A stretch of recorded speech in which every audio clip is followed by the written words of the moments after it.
And party every day. Hey, I know you.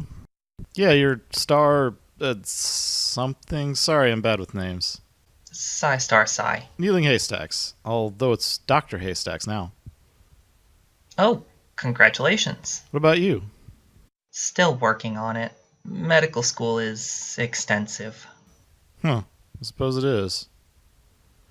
Oh, hey, speaking of doctors, do you remember that poetry class we were in?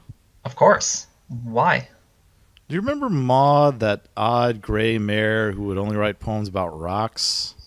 Yes, I remember her. She was distinct. She graduated? Mm-hmm. Not from here, though. Says here she went out to the Equestria Institute of Rockology for her graduate work. They still call it a doctorate out there rather than a PhD. Oh, hi, Haystacks. What brings you here today? Oh, hey, Heartsy. I've got time on the observatory and I didn't feel like buying groceries. You? Oh, just horsing around. By which I mean my improv group, Horsing Around, is meeting here later. Were you talking about Maud? I know her. She rocks. Yep. Oh, right. Heartsy, this is PsiStarPsi. Psi, this is Heartsy. Hello. I don't suppose you have a changeling physiology book that has been updated. They are rare outside the changeling empire. Hey, no, I don't, but I do have a tape of Maud's graduation, and for some reason her deciding on a research project. How? Do you have cameras everywhere?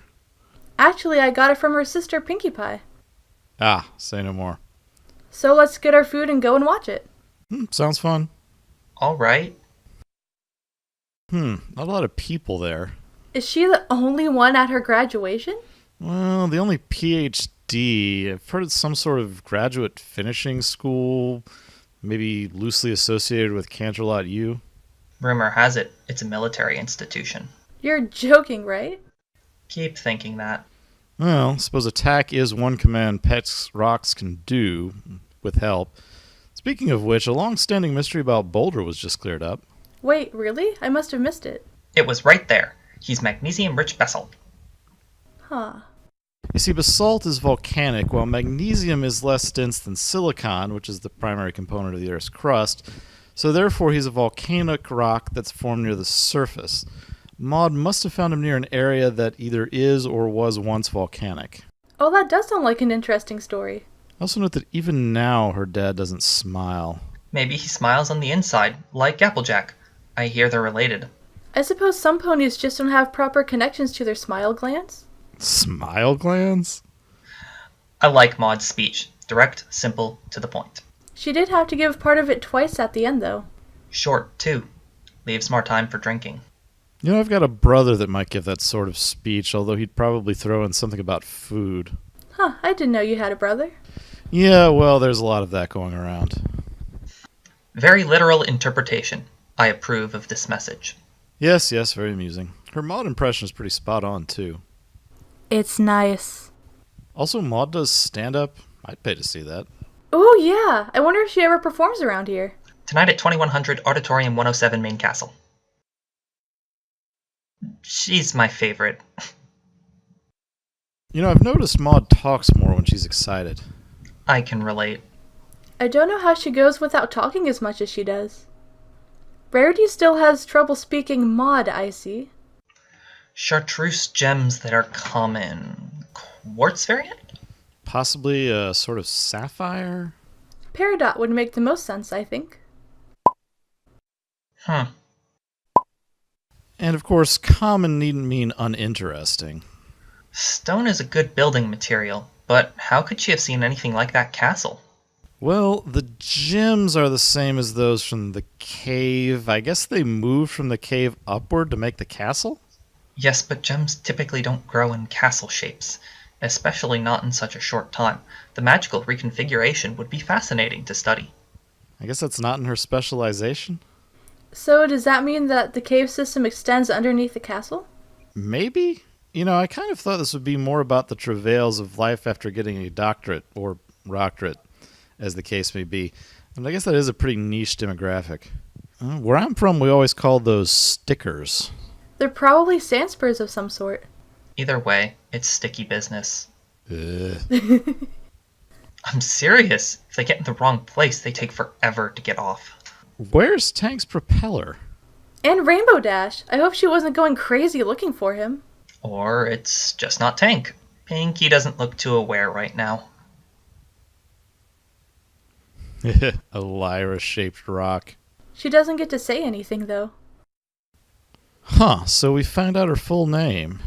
I always thought it was short for Matilda. It usually is. I thought it stood on its own. To certain Germanic cultures, it means powerful battler, which I felt fit well. Interesting. It can be difficult for a genius like Maud, especially one with that sort of single-minded focus, to find people to relate to. I guess Pinky likes everyone, huh? And family is different, usually. Yeah. Hey, do you think Maud is on the spectrum? What spectrum? Autism? Because of the clear impairment which impacts her daily life, i.e. her difficulty creating lasting friendships outside her family, she does have some form of psychiatric ailment. However, nailing down the exact ailment can be quite challenging. Sometimes there simply isn't a good category that such ailments fit into. The autism spectrum is a possibility, though several other neurodevelopmental and personality disorders come to mind based upon our limited information. Thankfully, it appears to be mild enough to overcome with a strong support group, so she probably doesn't need further diagnosis or treatment. Oh, right. Medical student. How did Starlight know it was a rock she needed? Certain rocks will have the appropriate magical stabilization required to store compact magical energy elements. Plus, based upon the information in the public report, Starlight must have had some manner to store cutie marks beforehand, so she may have known this already. Finding such rocks may have been the problem. She hasn't enslaved any pony lately? I guess Maud didn't know about the mind control incident. Well, she didn't intend that. She seemed happy enough to take advantage of the situation, based upon what I heard. Bow chicka wow wow. What? I can't do one? And I don't know how much she enslaved the village, except for Twilight and Co. They were there willingly. Under questionable circumstances at best. I wonder if the village existed before Starlight came. Maybe. I kind of think she gathered up 2 or 3 followers who didn't want their cutie marks when she founded it, and then the rest came along later. Wait, so was Maud messing with her? It's probably true, though. Chrysalis had that rock which prevented magical spellcasting. Just because it's true doesn't mean she wasn't also messing with her. Besides, taking over Equestria is easy enough. The problem is, once you do, how do you both keep it under control and manage it effectively? Yes, subduing the population would be rather difficult, and generally requires incapacitating the populace through chaos or overwhelming power. Personally, I would use a series of spells to render the population docile, but still mildly functional. One could probably do it with a series of magical amplifiers, reflectors, and a sufficiently accurate targeting system. Right, well, kites!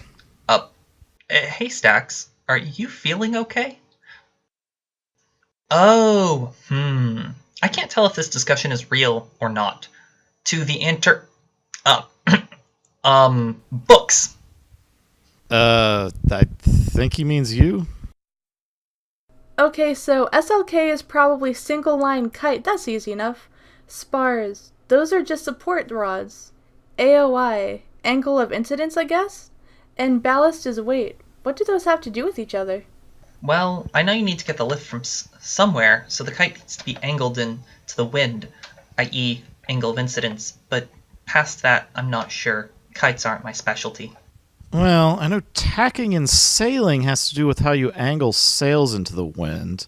So tacking a kite must be changing its angle with respect to the wind.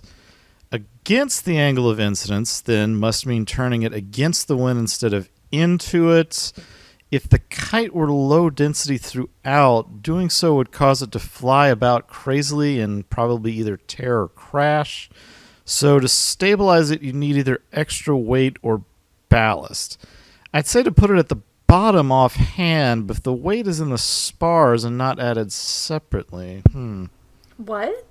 I followed most of that.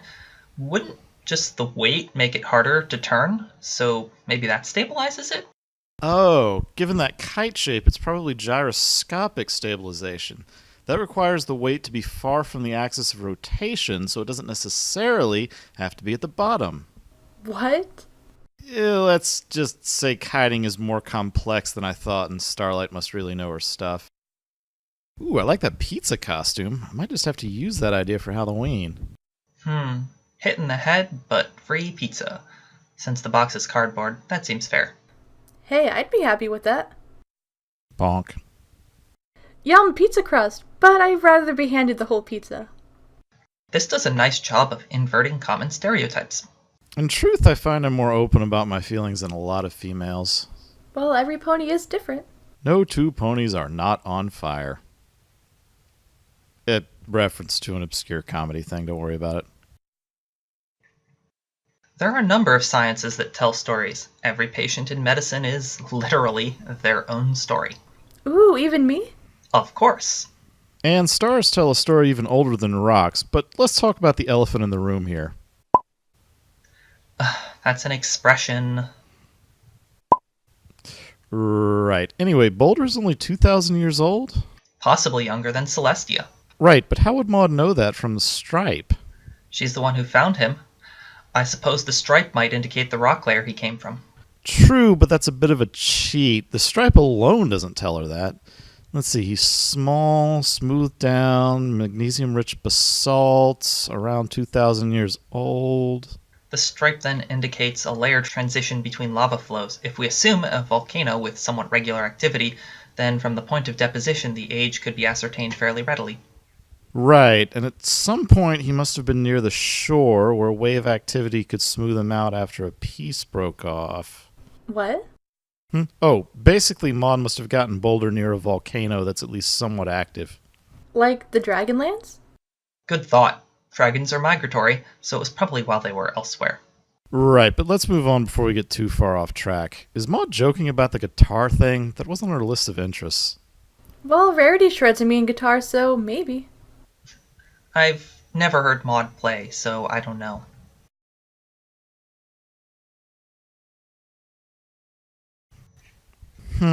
Lots of sciences can be described this way. In medicine, you have patients to take care of, so there's a balance between professional detachment and the emotional investment in the care of your patients. Still, I can relate, being a part-time physicist and all. Ponies haven't really been that judgy in my experience. Well, it's pretty easy to make someone feel excluded without meaning it. I seem to disappear at social events if I don't make a concerted effort, for instance. I can't imagine what that feels like. Although it does have its advantages, easy enough to slip out and explore, or just leave if you feel like it. That always feels too awkward for me, not to mention possibly rude. Depends, I suppose. Although the conversation is interesting just for how quickly they relate to each other, they both have a specific sort of interest and are very enthusiastic about it in their own ways. Or they're both even more socially oblivious than I am. Either way, call it a win. Is that unusual? Well, it's strange for there to be a wall of it that thin between two cavities. Maybe it's like a giant geode? It seems more probable that at least some of that space was created when the castle formed. Ah, so then the castle would be directly above this cavern. That would be pretty cool. It would mean that Maud is basically living in Twilight's basement now. Or that Twilight is living in Maud's attic. Nah, Starlight's in the attic. Now that I think about it, there seems to be an unusual concentration of unusual things in Ponyville.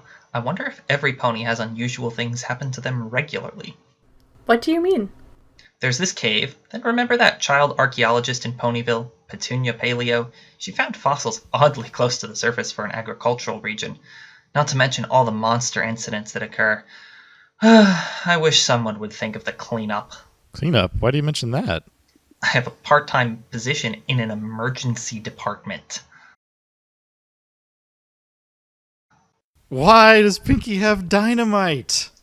It's reasonably simple to make in a chemistry laboratory. I'm not sure how scared I should be. Also, I don't know that I'd call it simple. There's a pretty good chance of blowing up something you don't mean to if you don't know what you're doing. More accurately, it's simple enough for a professional to produce in a chemistry laboratory.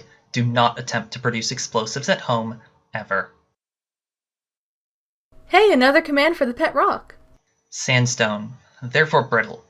Does make you wonder about the structural integrity of the rest of the area. I assume Pinky's ill-advised use of explosives weakened the structure in the immediate area. Assuming there's a layer of granite beneath thinner sandstone, it's probably fine.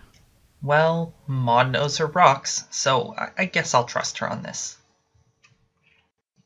It's like something out of a cartoon. Don't break the fourth wall. Hey, I never said we couldn't. Besides, technically she was painting the fourth wall. You're the one who's breaking it. There's no need to press the limit. Right, moving on. This scene needs more cowbell, to borrow a phrase.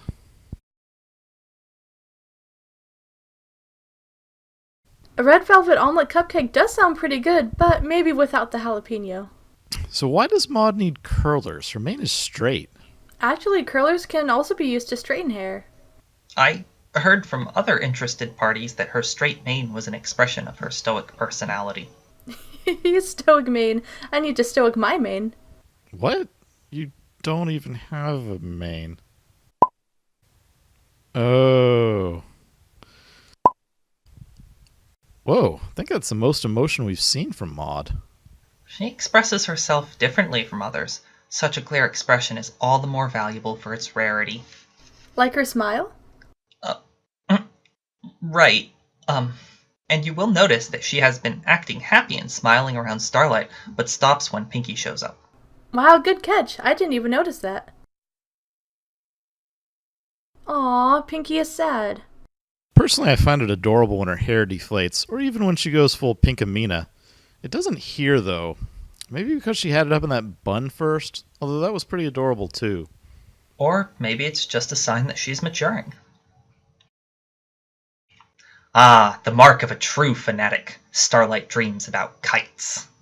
I thought she was saying something about kittens? Either way, it is an interesting point. Intellectuals can play off of each other if there's not an ego conflict. I would not know anything about that. Medicine is all about working together. Yes, I would not know anything about that either. And I have no idea what either of you are talking about. Maud can make almost anything funny, though. I'm still unclear how much of that is intentional. I would assume it all is. Ouch, that was a bit harsh. Yeah, social tact is not really Starlight's strong suit. A problem she shares with Maud and Pinky, even if it is in a different way. Certain conditions related to missing social cues can run in families. Pinky's obliviousness to Maud's comparatively obvious distress could be a familial manifestation of a genetic trait shared between them. Alternately, it could be a trait born of their relatively isolated upbringing. Also a valid hypothesis. A good nature versus nurture debate to be had there. I'm having trouble following this and having a blast doing it. She actually says sigh. Of course, I'll actually say heh. Lol. You know, we get a lot of killer eel bites from this canyon. Right on cue. Emerald Jasper, huh? I wonder what Maud would think of those crystal gems from that show. You mean these? Some of them are a bit stuck up, but I think she might get along with them. Fourth wall. The Fosticorn might let Silverquill clean up her gutters as payment for fixing the universe, but I doubt our animator would give us the same luxury. You broke it worse. Besides, we're the animators. I'll shut up now. Look! Maud tracks! Maud loves walks. Maud looks so cute when she's scared. Not that I would wish fear upon any pony. So engrossed she notices nothing around her. I do that sometimes when reading. And Boulder does need a playmate. I wonder if it's the rock we see here. I like that she was hanging from a cliff just a few feet from the ground. Hugs. Aw, so sweet. Feldspar. Ah! Plagioclase feldspar has the lowest melting point among feldspar varieties.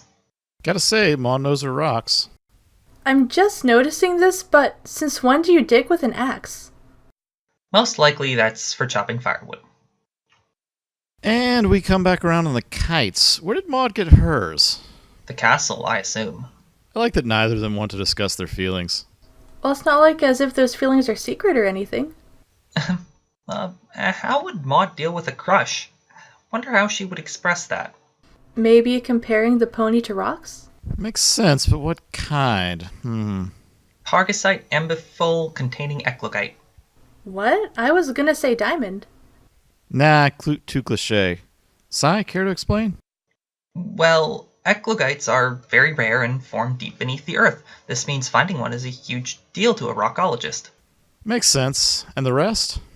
Pargasite embifol is a gemstone, which looks pretty. It's indicative of high formation temperature at a water storage site, giving even more information to a rockologist. Oh, so it's like the find of a lifetime then. That's so cute. And eclogites are also dense and highly resistant to heat and pressure. And less reliable. I don't know about the dense part, though. It's a metaphor. Ponies aren't rocks. You don't say. Most of the time, ponies are not rocks. Wow, it's impressive. And Ponyville adjacent too? If I'm right, adjacent in the vertical sense is at least part of that cavern is underneath Twilight's castle. Ooh, she appears to have already made a garden. What? Where? All I see is some rocks and some sand. It's a rock garden. Hey, it is. Looks like it's probably sand arranged around an existing rock formation. The rock and its natural habitat. Must have taken a wrong turn at Albuquerque. Very nice. This really shows not just Maud's growth, but Pinky's as well. With Cranky Donkey, Pinky had to be straight out told what she was doing wrong. Here, she mostly worked it out for herself. The lessons are more nuanced and in some ways more mature lately than the usual fare. A lot of this reminds me of Moon Dancer, but she didn't seem to have a family support structure the way Maud did. While Maud inched towards learning to let other people know what's bothering her, she didn't come to that realization on her own. She may have to deal with that later. Pinky, on the other hand, takes the position of family and friends that want to help, but generally make a mess of things. I can identify with both, although I don't think there are very many who are as over-the-top energetic and outgoing as Pinky. If this after-graduation interpersonal mayhem were a college term project, I would give it a B+. Maud and Starlight present a style of friendship that is quite uncommon in pony society and show how it works, which is a valuable lesson for others. Additionally, they both show off their best traits and are exceptionally funny. Perhaps Starlight could be a guest host for Maud's comedy show. However, I was uncomfortable with Pinkie Pie's behavior, though she was the driving force behind Maud and Starlight becoming friends, which is quite laudable. I feel that her behavior went from pushy to neurotic. At several points I felt that Pinkie Pie crossed the line from being relatable to needing a psychologist, which made me feel uncomfortable. Despite this serious complaint, this was quite a lot of fun and a valuable lesson for all, especially Pinkie Pie, who has since shown improvement on respecting varying expressions of friendship and culture. Yeah, and Cranky was someone who is disagreeable in general, so I can kind of see the disconnect she may have formed between how she deals with friendly versus, let's call them curmudgeonly ponies. Besides, I've known one or two people who, like Pinky, will steam their way over any and all objections in their attempts to pair people up, although that's generally more for romantic relationships than platonic ones. I definitely agree with both of you. Pinky was over the top in this episode, and that could get grating for someone if they don't like that kind of humor. If I was in Starlight's situation, I honestly probably would have done about the same thing. I have many friends who rival Pinkie Pie's energy, but this episode really amped it up. Regardless of that, I really enjoyed this episode. Breaking the fourth wall for a bit, it feels like the MLP staff are shifting the focus on background characters this season, having Maud move to Ponyville and Starlight, Trixie, and even the CMC be the main focus, while still letting the main six get their episodes too. I really hope to see more of Maud in the near future. Me too. Me three. You know, now I really want to see Maud's stand-up. Ooh, she's doing a show tonight. Let's go watch it. That would be wonderful. What did one rock say to the other rock? Nothing. It's a rock. Hey, you in the front. Did you have a rockologist do your mane? Hair is a lot different than rocks. Have you ever noticed how glacially induced spalling produces allochnious regions that are easily confused with local stratigraphic units? What's up with that?